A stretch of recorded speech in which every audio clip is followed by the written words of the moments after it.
Before replacing a bandsaw blade, unplug the safety switch and disconnect the power source. Replacement blades are very sharp. It's essential to wear gloves when servicing a bandsaw.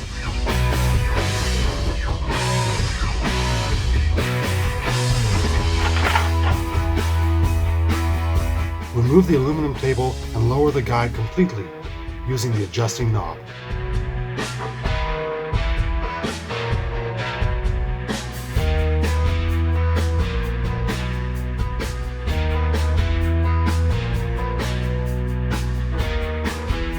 Before changing the blade, check it carefully for defects.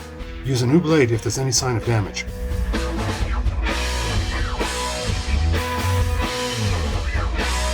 The blade teeth should point downwards when installed. Next, lock the replacement blade in place by turning the blade tension lever back.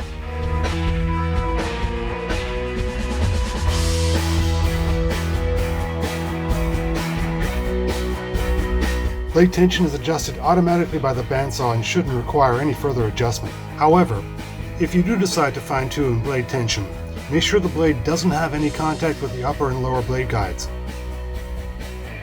Turning the tension knob clockwise will add tension to the blade.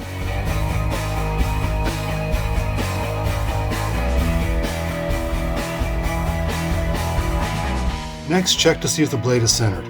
To do this, manually rotate the drive wheel clockwise and observe the blade movement. If the saw blade stays centered, no further adjustment is necessary. However, if it keeps tilting to one side, then it needs to be center adjusted using the tracking knob. Adjust the tracking control knob until the blade is centered.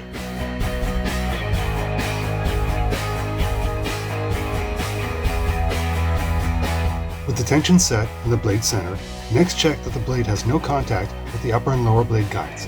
The blade guides should sit 0.016 inches away from the blade. To measure this, fold a crisp dollar bill in half twice. It should still fit between the blade and the guide pins or the bearings.